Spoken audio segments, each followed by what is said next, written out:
జిల్లా భువనగిరి పట్టణంలో బీజేపీ విజయ సంకల్ప యాత్రను గోవా ముఖ్యమంత్రి ప్రమోద్ సావంత్ జెండా ఊపి ప్రారంభించారు. అంతకు మునుపు గోవా ముఖ్యమంత్రి ప్రమోద్ సావంత్ భువనగిరి ప్రభుత్వ జూనియర్ కళాశాలలో ఏర్పాటు చేసిన బహిరంగ సభలో పాల్గొన్నారు. పుష్పగుచ్చం శాలువాలతో ఆయనను పార్టీ నాయకులు ఘనంగా సత్కరించారు. ఆయనతో పాటు ఈటెల రాజేందర్ కార్యక్రమంలో పాల్గొన్నారు. జిల్లా నలుమూలల నుంచి బీజేపీ నాయకులు కార్యకర్తలు సభకు హాజరయ్యారు. భువనగిరి పట్టణంలో ప్రారంభమైన బీజేపీ విజయ సంకల్ప యాత్రకు గోవా ముఖ్యమంత్రి ప్రమోద్ సావంత్ ముఖ్య అతిథిగా హాజరయ్యారు. అంతకు మునుపు ఆయనకు భువనగిరి పట్టణ శివారు నుంచి బైక్ ర్యాలీగా పార్టీ కార్యకర్తలతో బయలుదేరి బహిరంగ సభ వద్దకు చేరుకున్నారు. 80 लाख फैमिलीज को पीएम गरीब किसान कार्ड के अंदर धान वन रेशन कार्ड से ध्यान देने का काम किसी ने किया तो मोदी जी ने किया है।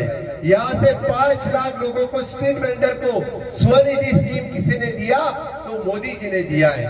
मित्रों, मुझे एक ही बताओ, यहाँ के पहले वाले बीआरएस सरकार ने आपको क्या दिया और यहाँ से केसीआर अब की कांग्रेस सरकार क्या दे रही है? इनको सिर्फ झूठी गारंटी देनी आती है, इनको सिर्फ झूठे वादे करने आते हैं। मैं कुछ डाटा आपके सामने रखूंगा क्योंकि यहाँ के केसीआर जो पहले कांग्रेस सरकार में थे, यहाँ से यूपीए जो सरकार थी तभी यहाँ की बीआरएस केसीआर कांग्रेस सभी एक ही थे। 2004 से लेके 14 में इस देश में जो यूपीए की सरकार थी और अब जो एनडीए की बात कर रहा है, मैं उनकी 10 सरकार और भाजपा की और एनडीए की और मोदी की 10 सरकार का कंपैरिजन चार्ट आपके सामने रखता हूँ। तब आपको पता चलेगा कि कितना बदल जो हम बात कर रहे हैं कि इंफ्रास्ट्रक्चर डेवलपमेंट और ह्यूमन डेवलपमेंट कन्याकुमारी से लेके कश्मीर में हो रहा है, वो आपको पता चलेगा। 2014 से पहले सुपर फास्ट ट्रेन वो एक सपना था, किसी ने सुपर फास्ट ट्रेन नहीं देखी थी। आज देश के 82 स्टेट्स में सुपर फास्ट ट्रेन चल रही है। आपने देखा है पहले सिर्फ 3 स्टेट्स में मेट्रो ट्रेन चल रही थी, दिल्ली, कलकत्ता और बेंगलोर। आज के दिन 20 स्टेट में जो मेट्रो ट्रेन चल रही है, वंदे भारत ट्रेन चल रही है। इस तरह की super fast Vande Bharat metro train देश को किसने दिया? तो सिर्फ और सिर्फ मोदी जी ने दिया। इससे 2014 से पहले 12 किलोमीटर पर डे से रोड चलता था। रोड की स्पीड कितनी थी जब देश में रोड बन रहा था? Only 12 kilometre per day. और आज कितना बन रहा है? 28 किलोमीटर पर डे। इसके हिसाब से इस रफ्तार से अपना रोड चल रहा है। पहले सब प्रोजेक्ट इनकम्प्लीट थे। मुझे आप बताओ, आपके तेलंगाना में रोड के प्रोजेक्ट हो, बाकी प्रोजेक्ट है, सभी इनकम्प्लीट थे। आज सुपर फास्ट तरीके से सभी प्रोजेक्ट चल रहा है। आज पूरे देश में पहले देश की इकोनॉमी जी थी वो फ्रजाइल थी, 11 नंबर पे थी। आज देश की इकोनॉमी 5 नंबर पे आके पहुंची है और अगली बार देश की इकोनॉमी 3 नंबर पे लेके माननीय मोदी जी जाएंगे। ये विश्वास हमारे पास है। हम बताते हैं कि पहले आपको पेमेंट करना पड़ता था तो बड़ी बड़ी क्यू से रहने पड़ते थे सिर्फ और सिर्फ पेमेंट करने के लिए। आज कैशलेस फैसिलिटीज सभी जगह पे हमने पहुंचाई है। अब डायरेक्ट कैशलेस से पेमेंट करते हैं। आपने देखा तो पहले सभी स्कैम थे। अभी इटला राजा जब बोल रहे थे 2G स्कैम, कोल स्कैम, इसमें कौन लोग थे? यही कांग्रेस वाले जो आज तेलंगाना में राज्य कर रहे हैं, यही सभी जो कोल स्कैम में थे, यही सभी जो 2G स्कैम में थे। सबसे बड़े स्कैम उन्हीं के कार्यकाल में हुआ। आप 10 साल में मुझे एक स्कैम दिखाओ माननीय मोदी जी के कार्यकाल में आपको क्या मिला? तो डायरेक्ट बेनिफिट ट्रांसफर। जब दिल्ली से 100 रुपए भेजते हैं तो तेलंगाना के हमारे गरीब के अकाउंट में डायरेक्ट अकाउंट 6,500 रुपीज किसान के अकाउंट में आते हैं। This is the direct benefit transfer Modi ji के इसमें मिला। मैं जब युवाओं की बात करता हूँ तब स्टार्टअप की बात ही नहीं चलती थी। आज जब माननीय मोदी जी युवा शक्ति की बात करते हैं तो startup India, stand up India, इस तरह से हजारों से स्टार्टअप के लिए फंड्स देने की बात मोदी जी के सरकार में चलती थी। अपने देश में कितने एयरपोर्ट थे? ओनली 74 एयरपोर्ट अपने देश में थे। आज कितने एयरपोर्ट हैं? 10 साल में इसकी फिगर डबल हो गई। 150 एयरपोर्ट 150 एयरपोर्ट आज अपने देश में है। ये फिगर कब हुई? इस 10 साल में माननीय मोदी जी ने 150 एयरपोर्ट बनाए। पहले हम देखते कि हमारे गरीब बहना के घर में सिर्फ चूल्हा जलता था। हर एक के घर में उज्ज्वला के अंतर्गत एलपीजी देने का काम किसी ने किया तो माननीय मोदी जी ने किया। उज्ज्वला के अंतर्गत एलपीजी कनेक्शन पहुंचाने का काम किया। हर घर में शौचालय देने के, पहले टॉयलेट की बात कभी नहीं होती थी। माननीय प्रधानमंत्री नरेंद्र मोदी जी अपने 15 अगस्त के भाषण में उन्होंने शौचालय की बात की। हर घर नल से जल देना चाहिए, हर घर शौचालय देना चाहिए, हर घर में टॉयलेट पहुंचाने का काम किसी ने किया तो माननीय मोदी जी ने किया। आपके तेलंगाना में 34 लाख ऑफ टॉयलेट देने का काम किसने किया है तो माननीय मोदी जी ने किया है। जो शौच से शौचालय की बात करने वाले माननीय मोदी जी है। मुझे लगता है कि इस देश में सबसे पहले अकाउंट्स कितने थे? 2014 से पहले इस 140 करोड़ जनता के बीच में सिर्फ 10 करोड़ लोगों के अकाउंट्स थे। जनधन अकाउंट के अंतर्गत 50 करोड़ लोगों के अकाउंट्स जो खाता है वो नेशनलाइज बैंक में खोलने का काम किसी ने किया तो माननीय मोदी जी ने किया। मेरे भाई और बहनों, कितना बदल, कितना फर्क इस देश में किया। देखो, पहले सबके लिए जो तेलंगाना में दी या पूरे देश में दी तो माननीय मोदी जी ने दी है। आपको देखो, पहले महंगे मेडिसिन मिलते थे, जो 100 रुपए 1000 रुपए के मेडिसिन, उसकी कॉस्ट 10% में लेके आए। जनधन औषधि का, जनधन औषधि फार्मेसी किसी ने खोली तो माननीय मोदी जी ने की है। मुझे बताओ कि इस सिर्फ कांग्रेस ने एक ही घोषणा की थी। क्या घोषणा थी उनकी? गरीबी हटाओ। उनके कार्यकाल में कभी गरीबी हटी क्या? उनके पूरे 10 साल में ऊपर से ज्यादा गरीबी बढ़ी। मैं बताता हूँ, इस 10 साल में यहाँ के 25 करोड़ భాగ్యలక్ష్మి క్లస్టర్ సంబంధించినటువంటి ఈ యాత్ర ముఖ్య అతిథులు గౌరవనీయులు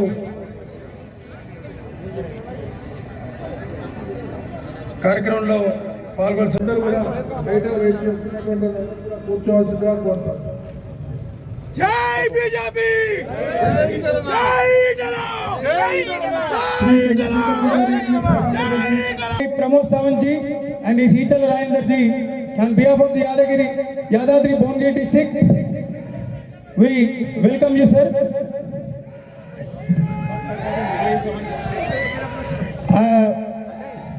సిద్ధి చెందినటువంటి పోచంపల్లి వారిని స్వాగతం పలుకుతున్నారు.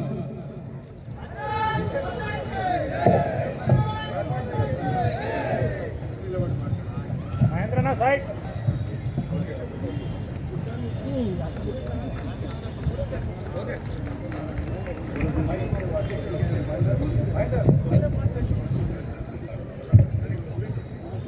ఇప్పుడు మాజీ ఎంపీ డాక్టర్ బూర నరసయ్య గారు ముఖ్యమంత్రి బాబు మీరు ఎక్కడి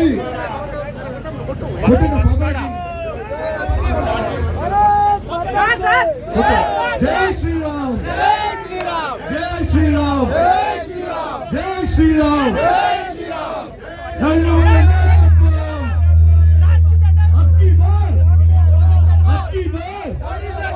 अबकी बार बड़ी सरकार, अबकी बार बड़ी सरकार.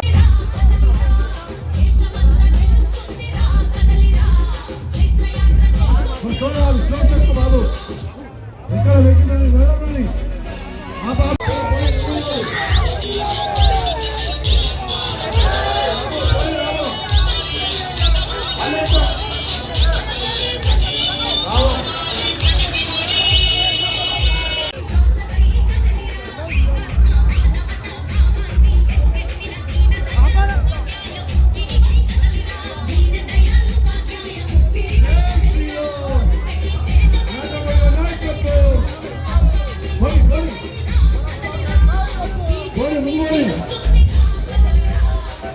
వ్యాక్సిన్లు తయారు చేసే కంపెనీకి వస్తుందని చెప్పి సమాచారం వచ్చింది.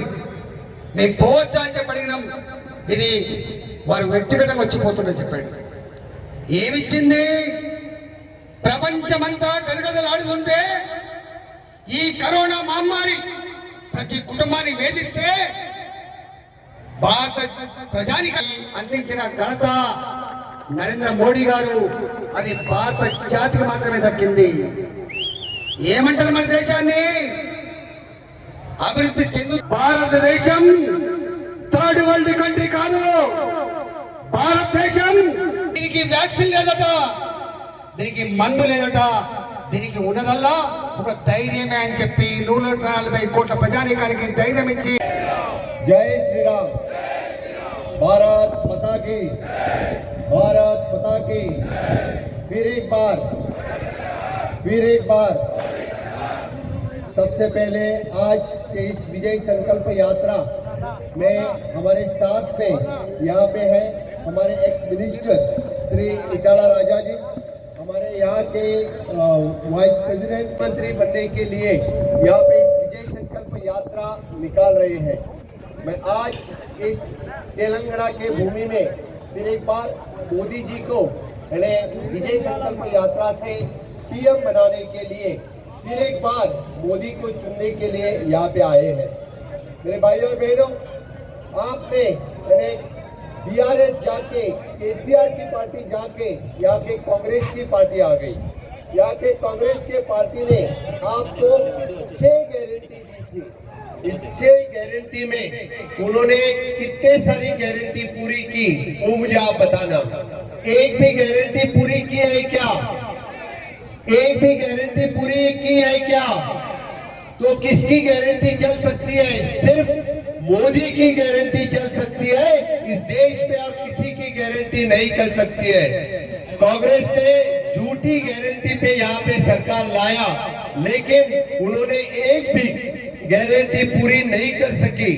यहाँ से पहले केसीआर जो बीआरएस पार्टी है, उन्होंने नीलो निधनु नियमाको इन 3 चीजों पे यहाँ पे बीआरएस की सरकार जो आप लोगों ने चिन्ह करके दी थी, लेकिन आपको ना नीला मिला, न निधनु मिला या न नियम को न पानी मिला, न आपको फंड्स मिले थे। फिर से एक बार वो बीआरएस वाले बने, फिर से एक बार वो कांग्रेस वाले आए। आप एक बार, सिर्फ एक बार यहाँ के डबल इंजन की सरकार लाओ और देखो तेलंगाना में किस तरह से विकास होता है। मैं सबसे पहले तेलंगाना की जनता का धन्यवाद भी देता हूँ। हमारी वोट शेयर 7% से 14% हुआ है, इसलिए आप लोगों को बहुत बहुत धन्यवाद देता हूँ। हमारे यहाँ की 1 सीट थी, वहां से हम 8 सीट आप लोगों ने जिता के दिया, इसलिए आप लोगों को बहुत बहुत धन्यवाद देता हूँ। और जैसे आपने अभी कहा, मैं भी कुछ तेलुगु भाषा समझ रहा था, तो आप इस बार 10 बार तेलंगाना से करेंगे, ये विश्वास मुझे है। और तेलंगाना से 10 सीट एमपी के हम जीतेंगे, ये पूरे विश्वास के साथ मैं कहता हूँ। मुझे विश्वास है यहाँ पे ना कांग्रेस ने कुछ दिया, ना केसीआर ने कुछ दिया, यहाँ पे कुछ दिया तो सिर्फ और सिर्फ डबल इंजन की सरकार यानी मोदी जी के सरकार ने दिया। मैं कुछ फिगर्स यहाँ पे यानी सर्च करके लाया था, मैं बताता हूँ आपको। यहाँ पे जो कुछ तेलंगाना में दिया, तो 40 लाख फार्मर्स को यहाँ पे 6,000 रुपए उनके अकाउंट में भेजने का काम किसी ने किया, तो मोदी जी ने किया है। यहाँ पे 20,000 से ज्यादा फैमिलीज को 5 लाख का आयुष्मान भारत कार्ड किसी ने दिया, तो मोदी जी ने दिया है। यहाँ से 18 लाख से ज्यादा वुमन को सिलेंडर किसी ने दिया, तो मोदी जी को दिया है। 31 लाख टॉयलेट यहाँ पे तेलंगाना में किसी ने बनाया, तो मोदी जी ने बनाया है।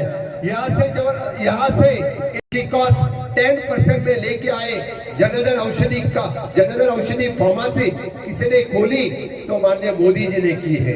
मुझे बताओ कि इस सिर्फ कांग्रेस ने एक ही घोषणा की थी, क्या घोषणा थी उनकी? गरीबी हटाओ। उनके कार्यकाल में कभी गरीबी हटी क्या? उनके पूरे 10 साल में ऊपर से ज्यादा गरीबी बढ़ी। मैं बताता हूँ, इस 10 साल में यहाँ के 25 करोड़ लोगों को गरीबी के ऊपर के लाइन पे लाने का काम किसी ने किया, तो माननीय मोदी जी ने किया है। चाहे वो पहले मेडिकल कॉलेज 300 मेडिकल कॉलेज थे, आज 700 मेडिकल कॉलेज बने हैं। 13 IIM थे, आज 28 IIM बने, 7 AIMs थे, आज 22 AIMs बने। इस तरह से सभी से लेके जम्मू कश्मीर से लेके कन्याकुमारी तक, पहले कश्मीर में सिर्फ टेररिज्म था, आज कश्मीर में टूरिस्ट है, आज कोई भी कश्मीर में जा सकता है। ये नया भारत है, ये नया भारत है, ये आत्मनिर्भर भारत है। मेरे दोस्तों, आप सबको पता है, इस रामलला का दर्शन लेने के लिए सालों से हम राह देख रहे थे। वो रामलला का दर्शन लेने का मौका हमें किसी ने दिया तो माननीय मोदी जी ने दिया। इस तरह के ढेर सारी अपॉर्चुनिटीज हमें किसी ने दी तो मोदी जी ने दी है। इसलिए माननीय मोदी जी सबका साथ, सबका विकास, सबका विश्वास और सबके प्रयास के ऊपर चलते हैं। जैसे अभी इटाली राजा जी बोलते थे, इस भारतीय जनता पार्टी और एनडीए में कभी जाति भेद नहीं है, धर्म भेद नहीं है, हम सबका साथ, सबका विकास करते हैं। इसीलिए ये सरकार 4 पिलर पे चलती है। एक नारी शक्ति, दूसरी युवा शक्ति, तीसरी किसान शक्ति और चौथा गरीब कल्याण। जब मैं नारी शक्ति की बात करता हूं तो पहली बार इस देश में 33% रिजर्वेशन देने का काम किसने किया तो माननीय मोदी जी ने किया। इससे पहले 33% देने का काम किसी ने इस देश में नहीं किया था। हम जब 3 तलाक की बात करते थे, चाहे वो हमारी मुस्लिम बहनों ने दो तलाक तलाक तलाक करके उनके ऊपर जो अन्याय होता था, लेकिन आज बड़े अभिमान से कहते हैं 3 तलाक रद्द करने वाले को है वो एनडीए सरकार है, भाजपा सरकार है, मोदी सरकार है। जब हम युवा शक्ति की बात करते हैं, जब युवा शक्ति के लिए चाहे वो क्लीन इंडिया हो, स्टार्टअप इंडिया हो, मेक इन इंडिया हो, स्टैंड अप इंडिया हो, फिट इंडिया हो, इस तरह के डिफरेंट प्रोग्राम 2014 से लेके आज तक यानी युवा को केंद्रित करके हर एक स्कीम जो माननीय मोदी जी ने शुरू की है, इस देश का नौजवान आगे बढ़ने के लिए, इस देश के नौजवान के हाथों को काम देने के लिए स्किल इंडिया नाम की नई मिनिस्ट्री स्टार्ट की। फिट इंडिया के अंतर्गत जैसे हम बात करते हैं कि आयुष मिनिस्ट्री चाहे हो, योगा हो, वेलनेस हो, इस देश का नौजवान, इस देश के लोग फिट रहने के लिए फिट इंडिया मिशन स्टार्ट किया। क्लीन इंडिया से लेके फिट इंडिया तक इस देश में पहली बार यानी महात्मा गांधी जी के बाद किसी ने झाड़ू हाथ में लिया तो माननीय प्रधानमंत्री नरेंद्र मोदी जी ने इस देश साफ करने का काम किसी ने किया तो मोदी जी ने किया है। मेरे भाई और बहनों, आज हम किसान शक्ति की बात करते हैं कि जिस किसान को पहले खुद का हेल्थ कार्ड भी नहीं मिल रहा था, आज किसान के पास उसका सॉइल हेल्थ कार्ड है, प्रधानमंत्री इंश्योरेंस कार्ड है, प्रधानमंत्री बीमा योजना है। आज डीबीटी के अंतर्गत उसके अकाउंट पे बिना फॉर्म भरे उसके अकाउंट पे कोविड कार्यकाल में पैसे डेबिट हुए तो दिल्ली से डायरेक्ट तेलंगाना में उसके अकाउंट पे पैसे डेबिट। बहुत बहुत धन्यवाद। आपका उत्साह देखे मैं निश्चित रूप से कहता हूं कि इस बार कमल तेलंगाना में फूलेगा। यही कह के मैं मेरी वाणी को विराम देता हूं। जय हिंद, जय भारत। తనది కాకపోతే ఎక్కడ దాకా దిగమంటాడు, తనది కాకపోతే ఢిల్లీ దాకా దిగమన్నట్టుగా వచ్చేదే లేదా ఇచ్చేది ఎక్కడ అనుకున్నారేమో వాళ్ళు పాపం. కానీ కేసీఆర్ మీద కోపంతో కసితో ఓట్లేసి వాళ్ళకి గవర్నమెంట్ వచ్చింది. వాళ్ళే నమ్మలేకపోతున్నారు నిజంగా వచ్చిందని. కానీ వాళ్ళ హామీలు ఉన్నాయి.